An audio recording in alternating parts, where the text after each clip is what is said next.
warahmatullahi wabarakatuh. Selamat datang di MyCasti Ekonomi Podcast Community episode 2 periode 2024. Nah, kali ini merupakan episode 2 periode 2024 Podcast MyCasti yang dimana untuk teman-teman yang belum tahu ya, ini merupakan salah satu agenda dari Departemen Kominfo periode 2024 yang sebagai menyampaikan informasi dan juga komunikasi ini teman-teman. Oke, untuk itu di samping saya sudah ada dua bintang tamu ini ya sangat luar biasa. Mungkin bisa perkenalan lebih dahulu. Perkenalkan, nama saya Muhammad Unggul Warasandi. Untuk teman-teman biasa memanggil Unggul. Saya dari mahasiswa Ekonomi Syariah semester 5. Kalau saya nama saya Rozaini Sony Triansyah, biasanya dipanggil Sony atau Rozaini. Saya dari mahasiswa Ekonomi Syariah semester 5. Kalau kalian belum tahu ya teman-teman, ini mereka berdua ini adalah bintang tamu yang luar biasa ya. Ini dari yang satunya Ketua Umum BMPS Ekonomi Syariah dan yang satunya adalah Wakil Ketua Umum BMPS Ekonomi Syariah. Gimana nih kabarnya Tum? Alhamdulillah baik. Gimana kabarnya untuk semua teman-teman di sini? Mungkin baik lah ya. Nah, kali ini kita akan membahas mengenai lebih dari teman, mengapa relasi itu penting dalam berorganisasi. Sebelum kita masuk dalam suatu perbincangan kita kali ini, mungkin ada yang bisa disampaikan tentang relasi itu bagaimana? Bisa dimulai dari Tum dulu. Sedikit singkat saja, kalau menurut saya relasi itu hubungan antar individu ya dalam suatu organisasi untuk mencapai tujuan bersama. Dan kita kan kalau organisasi itu ada proker tuh, ada program kerja yang merupakan itu adalah tujuan bersama. Lah, hubungan antara anggota itu ya singkat saja bisa disebut dengan relasi. Kalau dari Batu, Ya, saya sedikit menambahkan ya. Kalau dari saya itu konsep relasi dalam organisasi itu lebih ke arah saling kepercayaan antar anggota. Jadi di mana nanti untuk melaksanakan program-program ataupun kedepannya untuk organisasi itu jauh lebih enak kalau kita sudah saling pendekatan emosional. jadi relasi itu sangat penting teman-teman. Dan relasi itu juga bisa didapat dari luar ya. Tuh ya. Gimana sih cara untuk mendapatkan relasi yang kuat antar anggota? Kalian kan sebagai pemimpin lah ya di sini. Itu gimana menurut dari Tum dulu?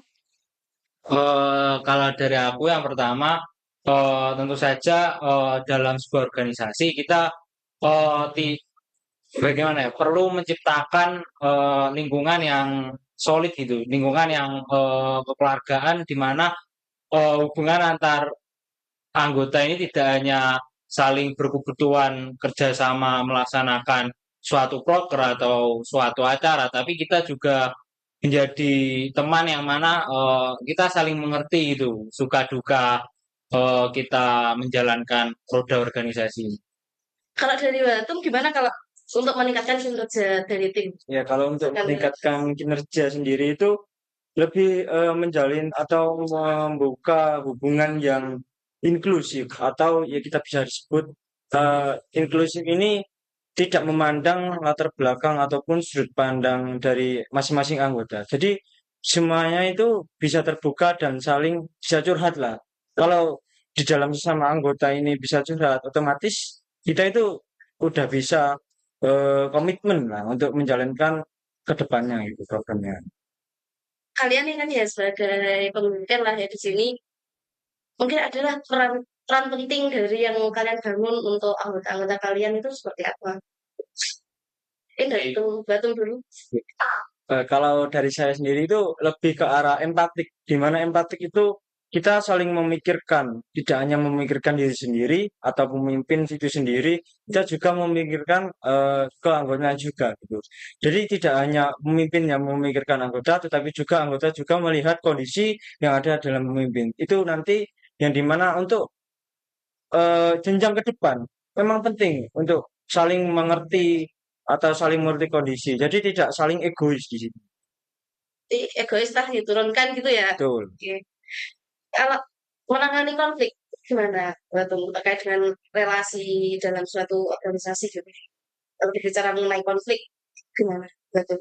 Penanganannya dari siapa? sama Kalau tentang menangani sebuah konflik, mungkin dari aku ya, dari kedua belah pihak itu lebih saling, pertama ya sama seperti jawaban Mas Sony tadi, menurunkan sedikit egonya dan tentang sebuah konflik itu kita harus bagaimana ya, pandai pandai atau mm, menurunkan ego dan lebih saling mungkin membuka diri lah, membuka diri kita mendengar, oh tentu saja kita evaluasi, yang mana evaluasi tentu saja tidak dari sudut pandang orang lain, tapi sudut pandang diri sendiri. Kita juga perlu menggerayai.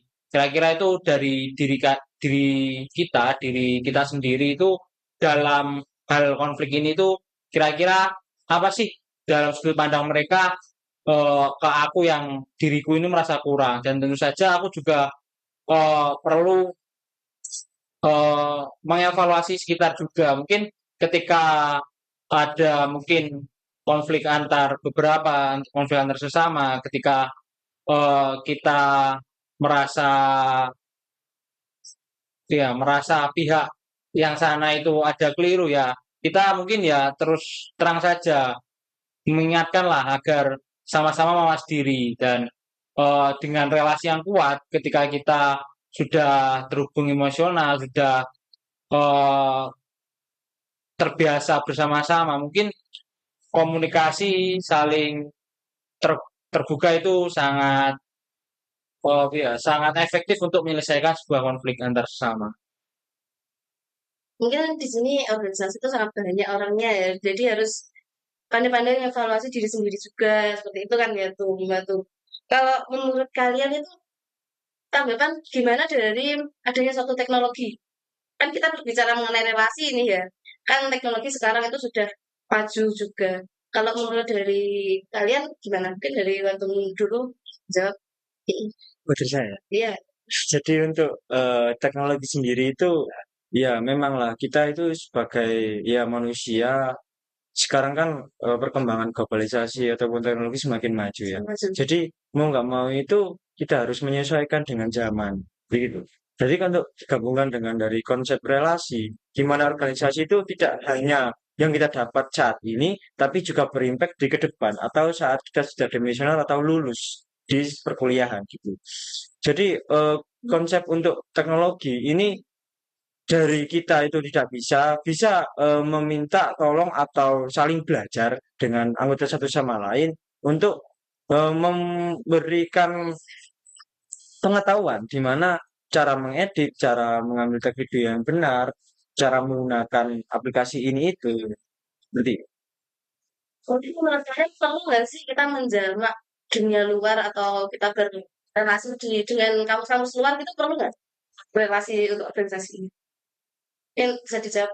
Tuh. Saya perlu sih, karena eh, tentu saja kalau kita ngomong organisasi, sudut pandang suatu organisasi itu tidak hanya dari internal saja, mungkin dari eksternal, mungkin berhubungan dengan kampus-kampus luar, di mana kita bisa sharing. Oh, kalau di kampus sampean itu organisasinya, kalau jalan rodanya organisasi, kemudian prokernya itu apa saja, kemudian eh, di sana itu bagaimana culture-nya itu juga bisa menjadi banding lah. Kan kalau kita kan kerap tuh suatu antar organisasi itu melakukan studi banding ya mungkin buat sharing-sharing dan menambah wawasan juga bagaimana oh, sudut pandang berjalannya organisasi itu di kampus-kampus lain. Mungkin dari perbedaan culture atau mungkin dari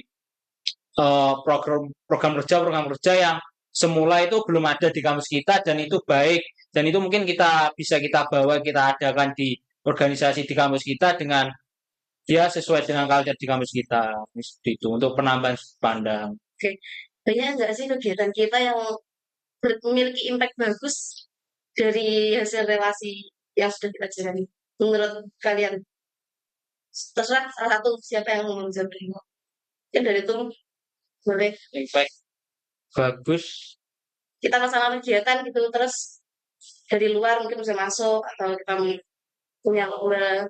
Ya mungkin yang pertama studi banding ya itu Hmm.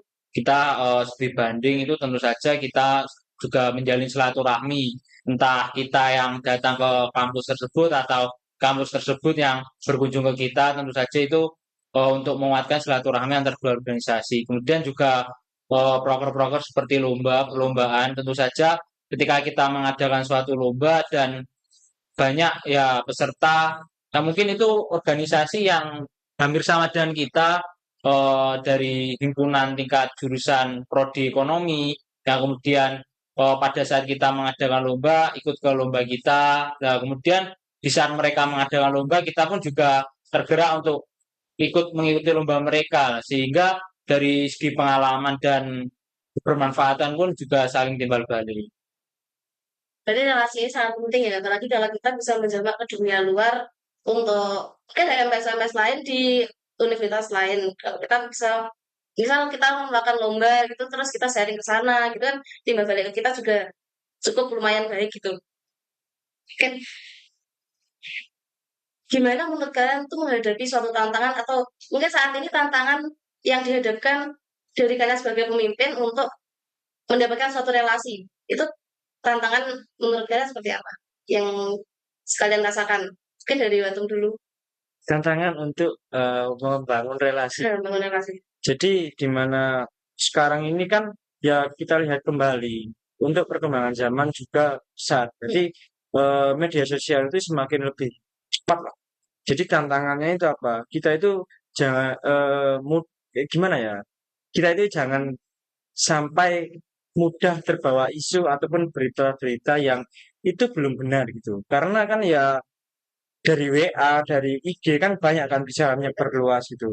Menurut saya itu sih lebih ditekankan kalau memang sudah menjalin hubungan dengan baik, lebih ditekankan kita meningkatkan kepercayaan, tidak hanya mengandalkan dari media sosial saja gitu. Karena kalau menurut saya itu media sosial saja itu hanya untuk perantara, tetapi untuk selanjutnya ke depannya itu dari pribadinya orangnya masing-masing. Tapi dari sosial media itu juga kita harus adalah skeptis atau keraguan sedikit apakah ini benar beritanya seperti ini. Kita pastikan terlebih dahulu.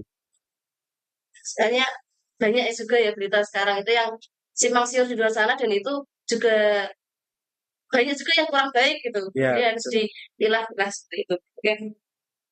Kalau untuk mengukur keberhasilan terkait dengan adanya relasi ini, kalian itu biasanya melihatnya dari apa untuk mengukur keberhasilan? Mungkin bisa dijawab dulu lah tuh. Keberhasilan mungkin relasi Relasi. dari internal keanggotaan ya. Mungkin kalau keberhasilan itu kita saling itu sih keterbukaan. Sekali lagi keterbukaan di mana hubungan relasi terutama antara anggota ini dalam jalannya suatu organisasi ya ketika kita saling keterbukaan kita ada konflik ataupun apa-apa atau dalam berjalannya suatu roda organisasi tentunya dengan keterbukaan ini kita jadi lebih mudah gitu, jadi lebih mudah dalam memahami antar sesama. Jadi eh, saya rasa untuk relasi antar anggota ini sangat penting di mana di organisasi ini kita harus menciptakan lingkungan yang kekeluargaan di mana tidak hanya saling membutuhkan untuk bekerja sama melaksanakan suatu proker, tetapi juga menjalin hubungan pertemanan yang solid, keterbukaan, di mana jadi balik lagi ketika terjadi apa-apa kita bisa berterus terang kepada teman-teman kita, kepada partner-partner kita seperti itu. Kalau dari Watung dulu. Kalau menurut saya tambahan Teman. tambahan saja dari untuk dan teman-teman lah.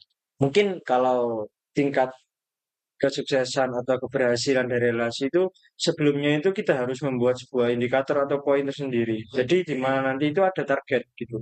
Kalau menurut saya itu keberhasilan itu yang saya pakai itu gini, kita bisa berdiskusi lah gitu, memikirkan sebuah apa yang kita rasakan dan apa yang kamu rasakan itu penting. Soalnya apa? Dari anggota sendiri itu kalau memang kita tidak mau ngomong tentang apa yang telah kita rasakan, apa yang telah kita lakukan, dan sudah mendapatkan apa, kita tidak tahu. Orang tidak bisa tidak berkomunikasi itu tidak akan tahu sebab akibatnya gitu. Jadi kalau dari saya keberhasilan gimana? Dari kita itu bisa mendiskusikan atau dapat merasakan satu sama lain gitu. Tidak hanya saya mengertiin kamu saja, tapi keduanya gitu, saling saling mengerti gitu. Sebelum kita tutup ya, mungkin ada pesan dari Tum atau dua-duanya aja ya. Tapi terkait dengan pesan untuk para pemimpin dan anggota organisasi agar lebih memperhatikan pentingnya relasi dalam mencapai tujuan bersama dalam suatu organisasi. Mungkin dari itu dulu.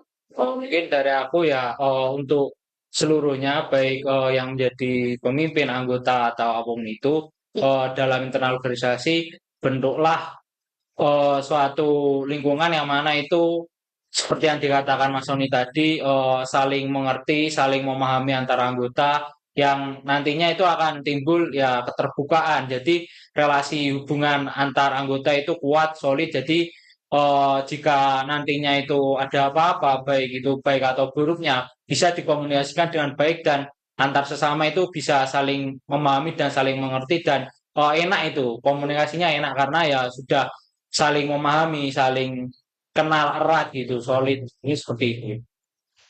Kalau dari saya cukup pendek aja lah, nggak usah banyak-banyak. Ya. Jadi seorang pemimpin itu Hmm. siap dihina dan tidak siap dihina. Siap ada kurangnya dan ada lebihnya. Terus untuk semua orang ya tidak hanya pemimpin saja, tapi kita tumbuhkanlah sifat-sifat inklusif dan empatik. Itu yang paling penting.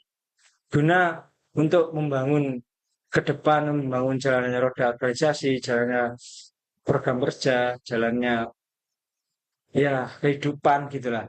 Itu penting dari inklusif dan empatik. Sifat itu paling utama yang harus dimiliki dari semua orang. Mungkin. Bagus sekali perbincangan kita kali ini ya teman-teman. Mungkin sedikit saya simpulkan terkait dengan pentingnya relasi ini bahwasanya kita harus memiliki banyak-banyak relasi ke depannya karena setiap kita memiliki misal kita berprogram kerja atau memiliki agenda, relasi itu sangat diperlukan sekali. Mungkin itu saja yang bisa saya sampaikan dan terima kasih juga untuk Mbak Tum. Sebelum kita akhiri boleh lah ya jargon dulu. Silakan dipimpin Tum. Oke, jargon seperti biasa, jargon andalan dari Bisa AMPS diikuti kita. ya teman-teman. Mungkin dari teman-teman yang nanti menonton juga bisa ikut. AMPS Ekonomi Syariah, kontribusi nyata ekonom. Udah. Assalamualaikum warahmatullahi wabarakatuh.